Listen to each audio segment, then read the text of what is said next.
Hello and welcome to the Tunnel Podcast. 24 hours after things went sour in Stuttgart, we'll look back on what could have been and ahead to what might be in wonderful company. I'm joined by Connor Chalmers as always. Connor, how are you doing?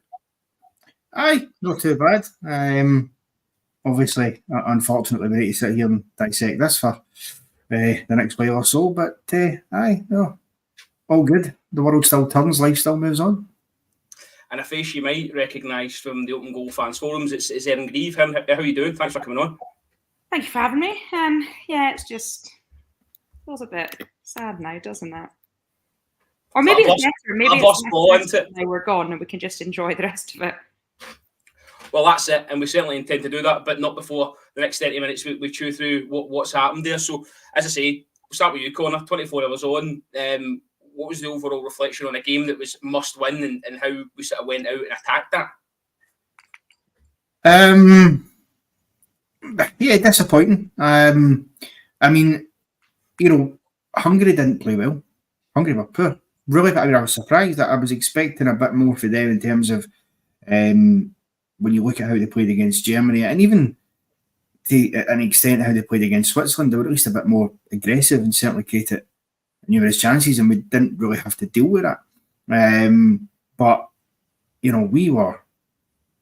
offered nothing, and for all the possession that we had, it was very side to side, a lot of backward passes. I think even Neil McCann, he said it in the commentary, he was spot on that every time we did make a probing pass, a good forward pass, the second pass was immediately backwards, and that's.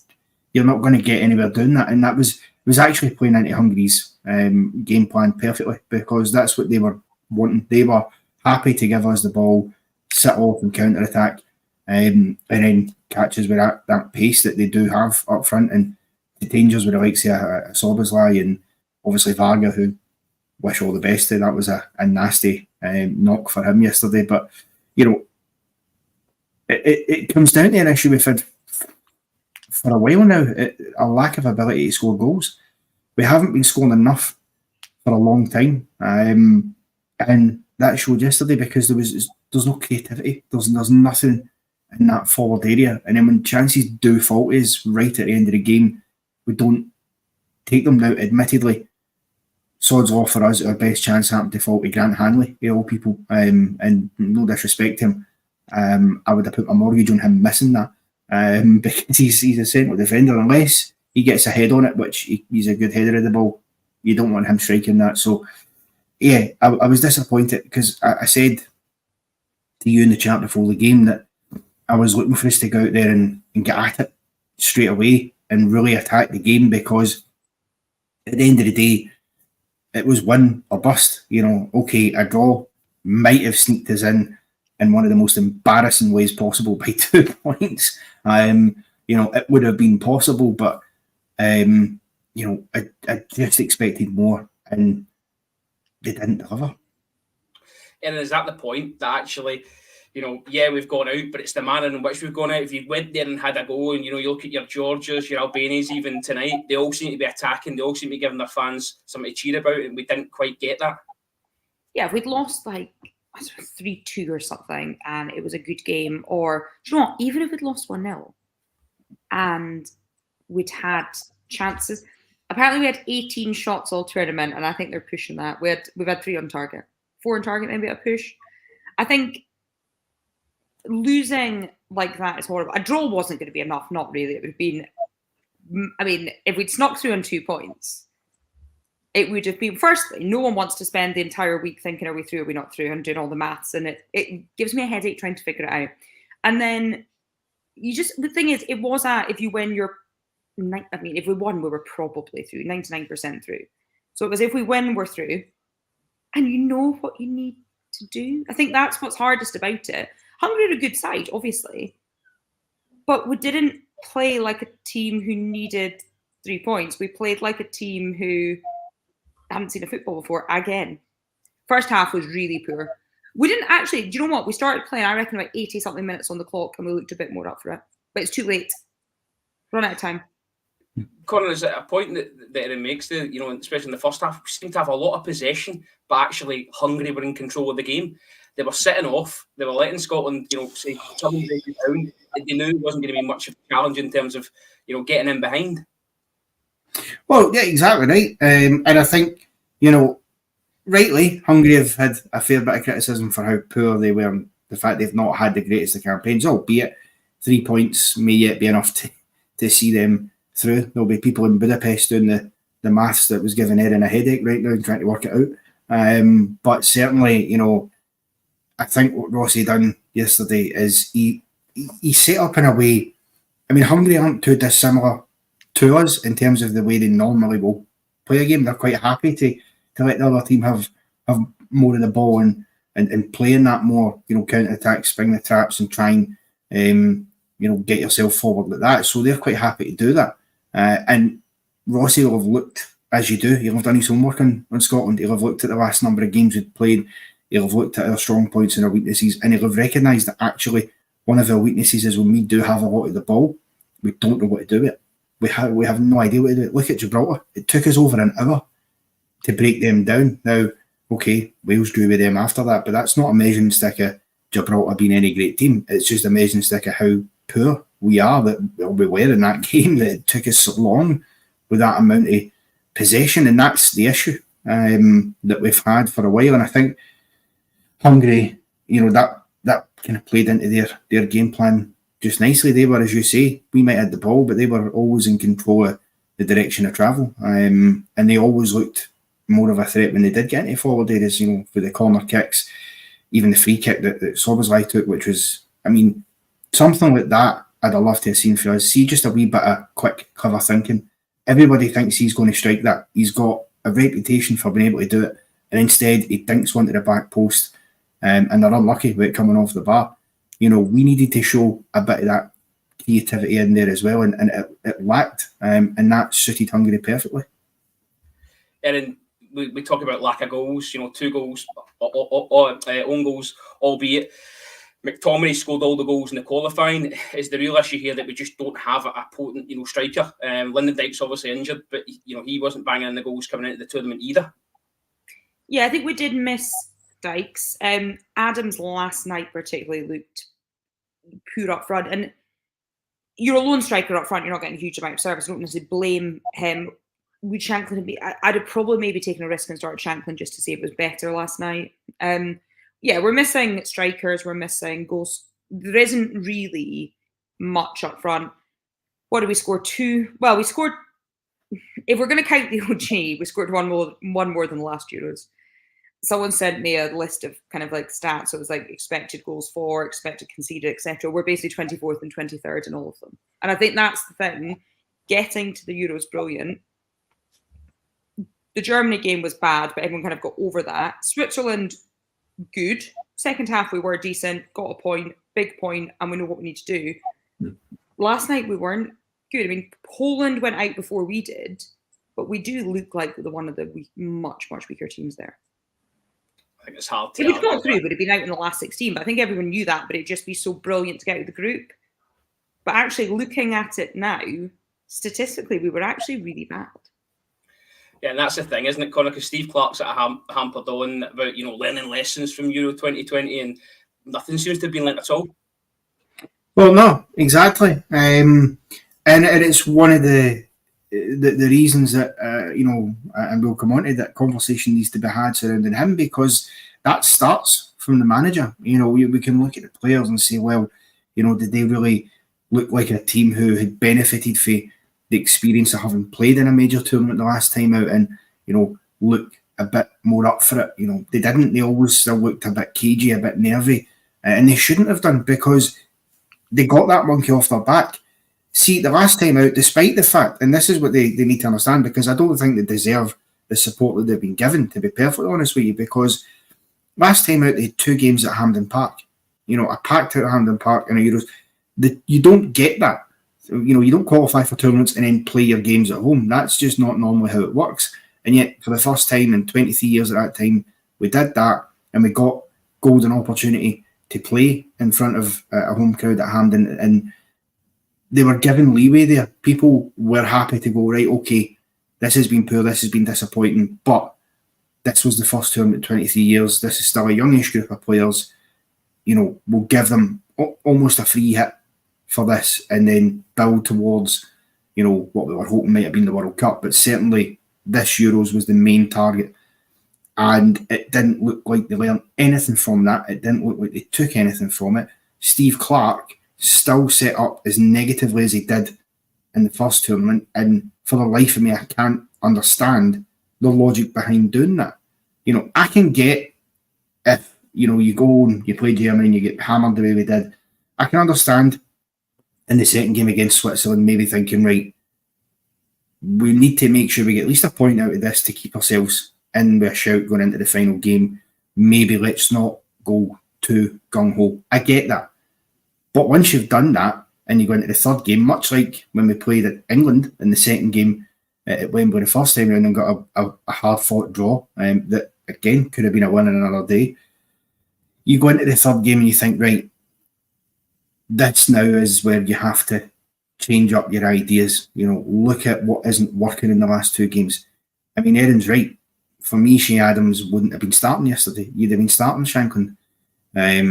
Even if you weren't 100% convinced, you'd still take the opportunity because Shea Adams did nothing in the first two games to justify starting in that third game. I'm sorry, but he didn't. And that's because he's not that type of player. Lyndon Dykes is the kind of player who will hold the ball up for you and will do the hard graft when he's not getting the service, whereas Shea Adams is more the kind of striker who likes to feed off the sort of secondary striker who can hold play up a bit. He doesn't have that. So I don't feel any lessons were learned at all. And I struggle to see how they will be learned because Steve Clarke's got his way of operating, his way of playing. Fair enough, it's got us to two tournaments. He's not going to change it now. Erin, both of you actually credit these both 12 minutes in and we've not mentioned the penalty that never was. Fernando Tello and his VAR assistant Antonio Rodriguez will not be getting mention the penalty now.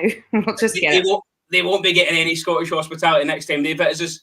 What did you see in terms of, that's a stonewaller, right? There's no doubt about it. So seeing it on the TV, unsure in actual real time, I can see why the referee doesn't give it because it looks like both players running a bit of momentum. They both go down. Fine, I can see that. But every other angle, absolute stonewall penalty. And so obviously they look at it. Why do they not say to the referee, come and have a look at this? Because when they say to the referee with VAR, when they're saying to the referee, come and look, what they're saying is, and I know it's not about changing the referee's on-field decision because they're not re-refereeing the game, but if you say to the referee, come and have a look, it's probably, the referee knows it's a come and have a look because maybe you might want to have a think about. I don't understand how they haven't even just, you know what, if the referee went and looked at it and decided it wasn't a penalty, fine. But I don't understand why there's not even a look at it.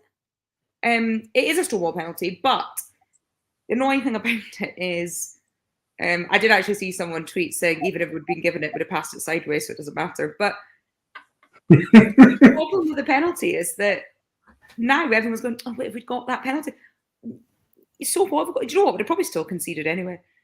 It is a penalty, yes, of course it is. But were we good enough anyway? No.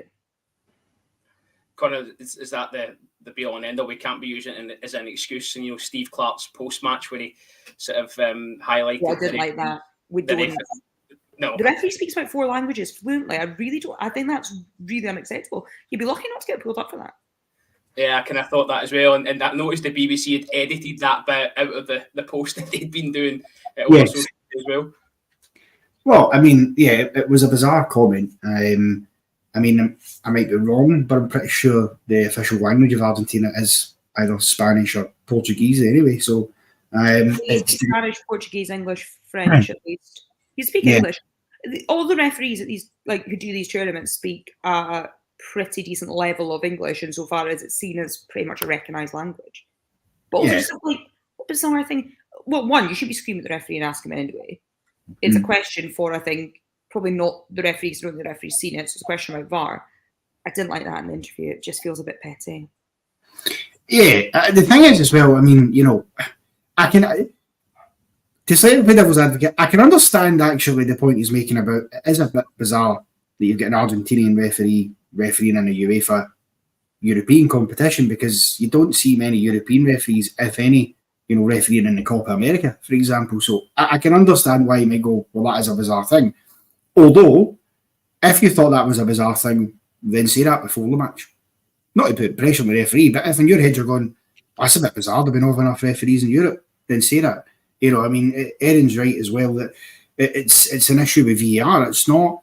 I can see why the ref misses that in real time, because it does look like there's a tussle between both players. The defender's got his arm around Armstrong, but Armstrong definitely does have a bit of the defender's shot. So I can see why the ref might think, yep, 6 of one, half a dozen of the other.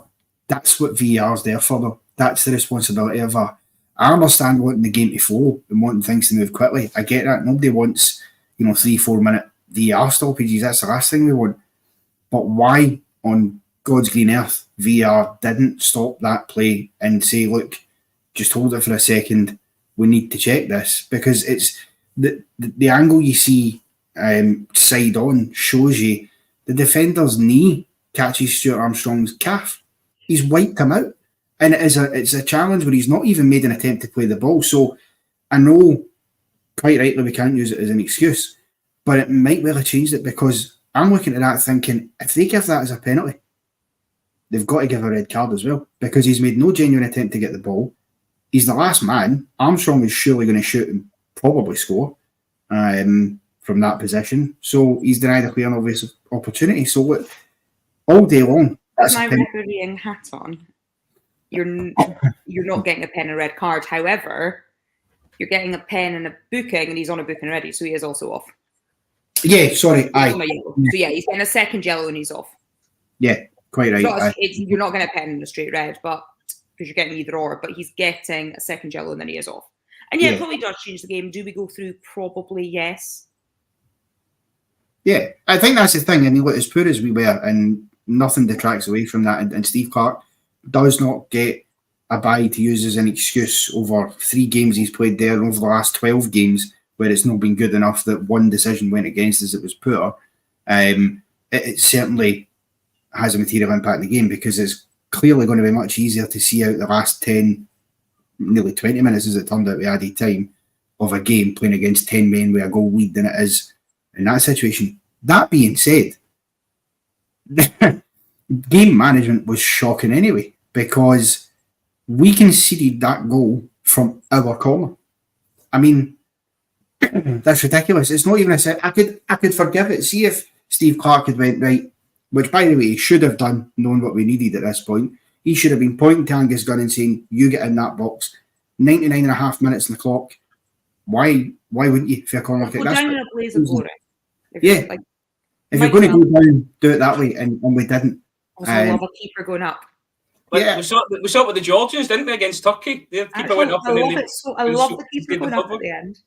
Okay, let's just talk about Steve Clarke then, because Erin, he's not covering himself in a massive amount of glory. There's question marks over the playing style, the formation, the substitutions that you've already mentioned, and the lateness of them.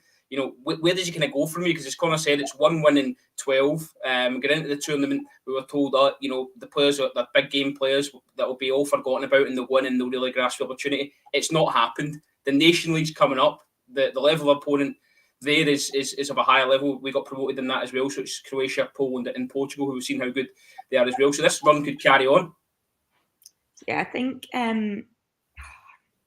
everyone always says, "Oh, it's easy to say after a tournament or after a loss or after whatever." Very easy to say in the heat of the moment, the manager needs to go. I think we're probably at the end of the Steve Clarke era. I think in that he's taken us to the Euros twice, brilliant, love it. Get to a tournament, fantastic.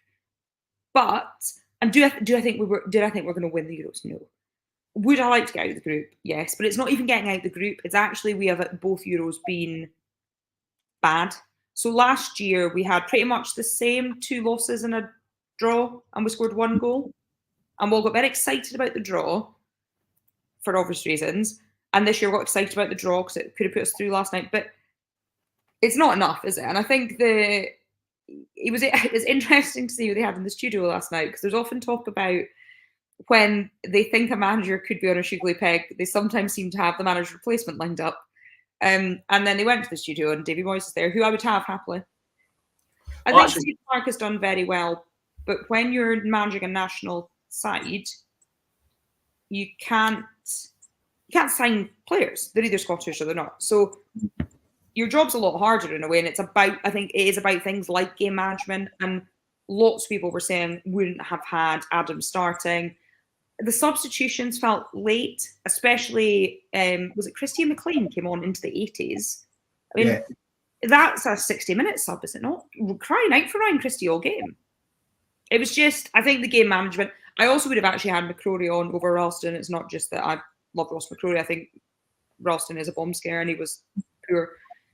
I think getting to a tournament's fine, but you need someone who can handle that, whether it's pressure or whatever it is. I think, yeah. And where was James Forrest?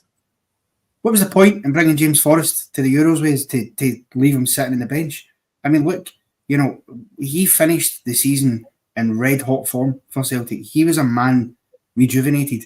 That's the reason he got into the squad. And I had made the bold claim months ago that he could still get in, and he did. Why not play him? I don't understand. I mean, he waits too late to make the change, as Erin said, and then Andy Robertson's dead in his feet by the time he comes off. That doesn't need to happen, because part of the reason for that is that Scott McKenna, might be a decent defender, but he can't get up and down those channels the same way. So Robertson's having to take on that extra bit as well on himself. Whereas if you get to the 60th minute, say, and you go, right, hook McKenna, bring on Forrest is that in that right wing role, then that would have allowed Andy Robertson to take a bit of a breather in terms of just not having to get up and down so much. And Forrest has got the pace there. He's got the quality and ability about him. He's done it plenty of times in a Scotland jersey in the past. It makes no logical sense to me that you wouldn't at least put him in at some stage over the 3 games. And to not do that it's unforgivable to me. I honestly cannot wrap my head around what he's thinking is there. Look at how much of an impact Morgan had when he came on. His short spell there, he had full of energy. He was running at people. He seemed to create space as well. So if he'd had that on the other side as well, it might have actually given us a little bit more hope going into the added time. Well, exactly. This is the thing. You can't wait till the last 10 minutes of a game and then throw the kitchen sink at it all the time. You can't, because you're not always going to get what you want. And the problem is he does that quite often. Now, admittedly, in the qualifying campaign, the first 5 games was a hell of a run we went on. Obviously, the turnaround in Oslo with 5 minutes to go was quite incredible, because I think everybody watching that game had consigned ourselves to the fact we were losing, and then all of a sudden we won. So it has, in moments like that, bailed us out, but that's few and far between. You're going to see that. My concern is he's on contract just now until 2026, because he signed that deal just before the Euros, I believe. So I just don't think he's done enough to see that contract out. Now, I think there's levels to this game, and sometimes a manager will take you as far as they can possibly get you, and then you need to look at, right, who can take you that step further.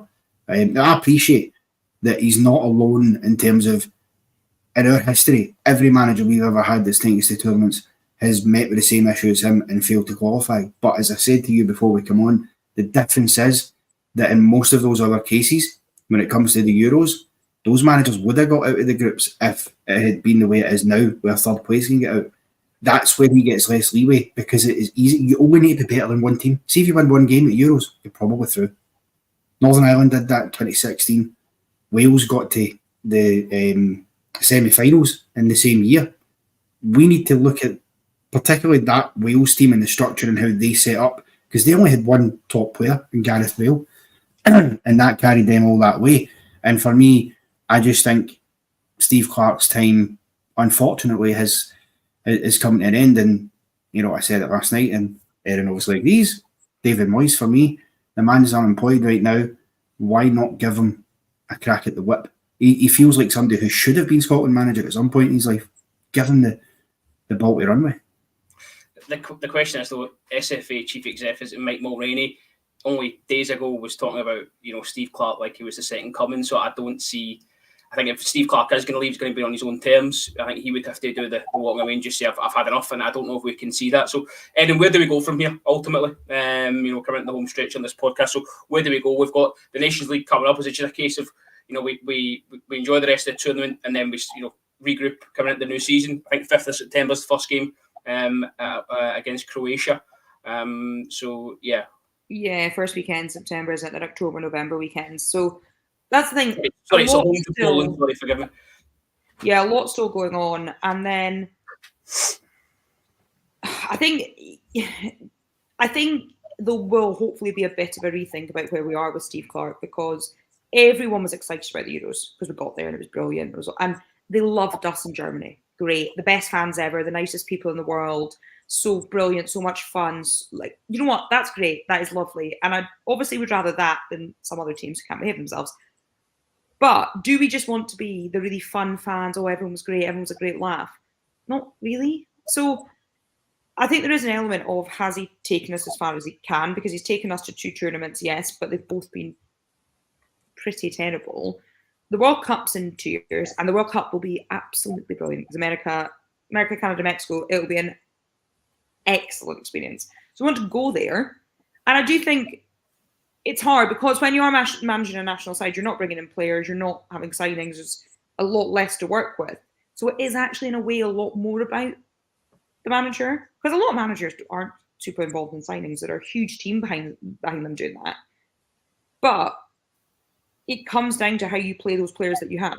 And I don't think we've made the most of the squad that we've got, because there's a lot of good players. We did have injuries, in fairness, fine. But people talk about Lewis Ferguson missing. Steve Clarke barely plays him anyway. Yeah, that's right. And I don't understand what his problem with him is, but he gets nothing.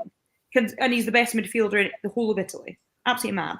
So a change would be nice. Davy Moyes, I think, is a good manager. He was treated, I think, quite harshly at Man U, who gave Fergie a lot of time. And look how that turned out. Absolutely incredible. And I don't think Moyes got a huge chance. I think he'd be really good. I know Derek McInnes, I think, would probably be up for it, but maybe not yet. In that, I think he's signed at Kelly and the expectation of staying there a bit longer. McInnes would be good. Take him. Yeah. I think probably ready for a change. And I suspect England might be looking the same way as well. I think Derek McInnes might have resigned the Rangers job, truth be told. But that's maybe another story for another day. Connor, to come to you just on the squad itself, and a couple of players are, Erin mentions USA 26. A couple of players are going to be a lot older there. Callum McGregor might be 33, I think. Andy Roberts will be 32. There needs to be a bit of a change in the regard, certainly, going into that. We talk about Lewis Ferguson, Aaron Hickey, obviously. We missed him massively, I think, as well. Yeah, no, we did. Aaron Hickey obviously was a major blow. Listen, to be fair to Tony Ralston, and I know he's had a fair bit of stick, I don't think it's all been justified. I don't think he's been anywhere close to being one of our worst performers. I think he's done okay. He's been asked to come in from being third, fourth choice because of all the injuries we had in that position, and he's done okay. Listen, he gave the ball away against Switzerland, and Shaqiri's belted one in the tap bin, which is unfortunate. And because they didn't score for the rest of that game, it's easy to point at that and go, well, if he doesn't make that mistake, then we probably get 3 points in that game. Not necessarily how it works, but I think certainly he done okay, but it's a miss. And even Patterson, because Patterson was doing okay in the national team, even though he wasn't getting much game time club level. That's the concern, though, is the changing of the guard in terms of who is the next generation up and coming, who's in that under 21s, under 23 kind of setup, who are we looking at to bring in, who's Steve Clarke looking at, moreover, because he can't keep bringing in same players all the time and then not using them or ignoring players who should be getting the nod. We've heard people mention guys like Ryan Gold, who just seems to be out in the cold. He gets nothing for Steve Clarke, and I can't get why. Elliot Anderson's another one who's had a really decent season at Newcastle. I understand there was an issue when he did get a call up the first time these things happen. I don't think it's anything to do with the fact that he doesn't want to play for Scotland. But I think you also have to look at from a player's point of view. And if you're looking at somebody like Steve Clarke, you're thinking, well, is this a guy I want to play under? Because is it my style to play super defensive football all the time? Probably not. And actually, that's why he's not getting the best out of some of the other players as well. Callum McGregor isn't playing defensive football every week at Celtic. He's playing free-flowing attacking stuff. Neither, same can be said for even Che Adams at Southampton. They weren't playing defensively every week. And so many of the other ones in there. John McGinn's a classic example. The last thing they do at Aston Villa is play defensively all the time. They're always in the front foot. It's got them into the Champions League. And you're restricting these players and what their strengths are by constantly being over negative. And that might play on an Elliot Anderson's mind and go, where do I fit in here though if he's going to play like that? So that's where you need to sometimes freshen up. He's had 5 years. He's done a good job. He's brought a bit of faith back into the fan base, no doubt. He's qualified us for tournaments we didn't think we'd get to again. But there's a time where you go, right, time to go. You've reached your peak. We need a refresh both on the pitch, but in the dugout as well. It's true what you say about players and playing from and stuff. There does often seem to be players that just aren't liked for some reason. Ryan Fraser, there's obviously some nonsense going on there. Lewis Ferguson is an odd one because Lewis Ferguson is, and I'm not just saying this as a big Lewis Ferguson fan, he is brilliant. Obviously, I mean, he is the best midfielder in the whole of Italy. And I think if Lewis Ferguson wasn't injured and had gone to the Euros, people were really missing him. Was he playing 90 minutes on all 3 games? I'm not sure. No, I don't think so either. And there's been a few times players have been inexplicably not called up and it's all been a bit odd. I wonder if, I think it's probably hard to manage a national side as well because you see them so infrequently and you've got kind of all their other stuff. But yeah, I do wonder if maybe a change is, and you're right, there's players playing in the wrong position. To be honest, yesterday when the subs happened, who was meant to be playing in the back? It was all over the place, wasn't it? If it was just that was genuinely painful to watch. I was like, please keep the ball away from whatever is meant to be going on in this back four. It was horrendous. Ralston is. I mean, it's difficult because people have their players that like because they played for their own club or whatever. McCrory is good. And I would have had, I think as well, you've seen enough over 2 games to kind of know what would have been better last night, and then none of that happened. And again, I'm not saying any people, it's very easy to sit at home and say, I would have had this, I would have had that, but it just wasn't, I think most people agreed the lineup wasn't what we expected or needed, and then just very flat, unfortunately. See, the thing is, just very quickly, sometimes you have to play with the cards that you're dealt, right? And Steve Clarke's not very good at doing that. Sometimes you've got to adapt. Even if it's against what he normally likes to do in his better judgment, he has to change up the formation a bit. Then fine, you do that if the circumstances dictate it. Or you play a player that you might not have chosen first, but because they can play in that position that you need someone in, instead of trying to shoehorn someone into a position they never played in before. Well, yeah, exactly. Because for me, like yesterday, I think it's clear playing more up top with Che Adams was not working. I think you can do that with Lyndon Dykes, as I said earlier, because he's got those strengths. For me, given that he's out and you don't have that option, you've got to change that. You've got to have 2 up front there then. Put Adams and Shankland together up front. I mean, a lot of people on social media and other places were crying out to see that because both players are very good when they can feed off other people. You know, if Shankland's in there harassing and causing problems for the defence, Che Adams is a good finisher. You know, he can put a ball in the back of the net. He's just not necessarily good at linking up the play so much. Where Shankland can finish, but he can also link up the play. And I'm not a fan of a lone striker at the best of times, but if you know that you need a win, go for it. Yeah. Roll the dice. Just roll the dice. And the fact is, he doesn't, I heard this morning in Talksport, they were talking about it, and it's a fair point that we're not a big country, we don't have a massive pool of players that you can select from that are quality enough you can put into the national team. So you can't afford to be holding grudges or to be just absolutely bypassing players who should be getting annoyed. You don't have that luxury when you've got a small country like ours. It just doesn't work if you do it that way. And that's the kind of thing that needs to change. And I don't think under Steve Clarke it will change. I mean, he'd done it before, to be fair to him, because when he first came in, he was picking guys like Eamon Brophy and stuff like that, and he learned very, very quickly that they weren't good enough to be done in the dark blue of a Scotland jersey. So maybe he'll look at it again. I just don't believe he will, and I think it just is time you look somewhere else.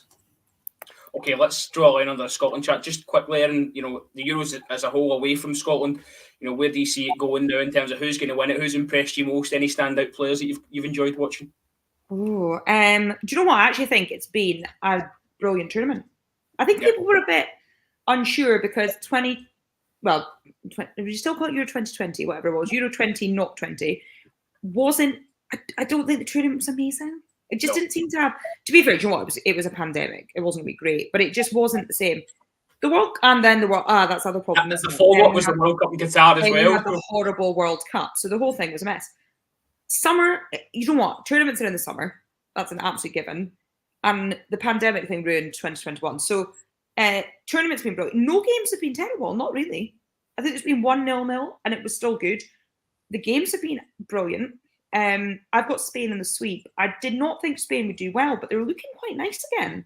We kind of had the down of their back up to being okay. Different approach, front to back, really quick. Got a bit of pace in the side as well. I think Spain had the curse of all their players suddenly had to retire at about the same time, and so they went from basically being incredible to we don't have a squad. They're looking very nice. Morata's looking good. Do you know what? I could not feel more sorry for Lukaku, who would be on the Golden Boot, but for some decisions I think are questionable. I don't know if I want Germany to win it or not. Can't tell if I don't like them after the 5-1 or if I want them to win it, because then we at least don't know. It's been good. There's a lot of good teams there. Spain look good. Portugal, Italy, Germany, France are always good. Netherlands look fine. Belgium will come on after their initial loss. I'm not just saying this. I can't see England getting it to this. I don't think they'll make it to the semis. I don't think England look as good as an England squad I've seen before. That's a fair Watch them win it now, but I don't think so. But I think overall the quality is good. The refereeing is brilliant. The offside VAR automatic thing is great. The goal line technology and even the VAR checks are pretty quick and good. I'm very impressed with that. Just final word while we've got you. Jimmy Tellin, are you impressed with the recruitment so far? You managed to squeeze in 5 Aberdeen references there, so I'll come to you on that. Love him. Delighted. Players all back today, looking buzzing to be back. We've got a new keeper who we love, Connor. We both love the big St Johnstone fellow. We were waxing lyric about him last season, weren't we? Statistically, top 3 in the league. I mean, Kelly Roos was apparently statistically the best in the league. He probably kept St Johnstone up, to be fair. Yeah, 100% he did. Some of his performances were outstanding. I mean, even when you look, not even just against teams round about him, I think one of the standouts for him was when he somehow concocted to get a 0-0 draw at Parkhead. He was match head and shoulders above everybody else that day. Some of the saves, and he was doing it all year. So I do think Aberdeen have snapped up a good goalkeeper there, which I think is fitting because, to be fair, whilst I'm not an Aberdeen fan, I think Aberdeen have had a knack of getting good goalkeepers, and I think Kelly Roos was good for a time when he came in. Joe Lewis before that was a decent keeper. Even back when I was younger, guys like Jamie Langfield, him in his prime was a very solid goalkeeper. So, genuinely, they've had a knack. The face you pulled when you said Jamie Langfield. You know what? Joe Lewis on his day. Joe Lewis at Murrayfield against Hearts is probably the best goalkeeping performance I've ever seen in my entire life. Brilliant. We do need a few new players in. We're still going to be pretty light. But will you be keeping Majowski? I know on another show you quoted about £7 million for him. Do you think you'll get that? And do you think he'll stay?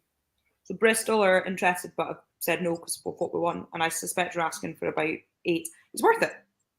Yeah, and we need to stop this. We need to stop perpetuating the myth that players from Scotland aren't worth money, or English players will just think they can get them cheap. He is a brilliant player. I would rather keep him because I don't think we need cash in the bank desperately. We're good. We're set up really well financially. We've made good sales.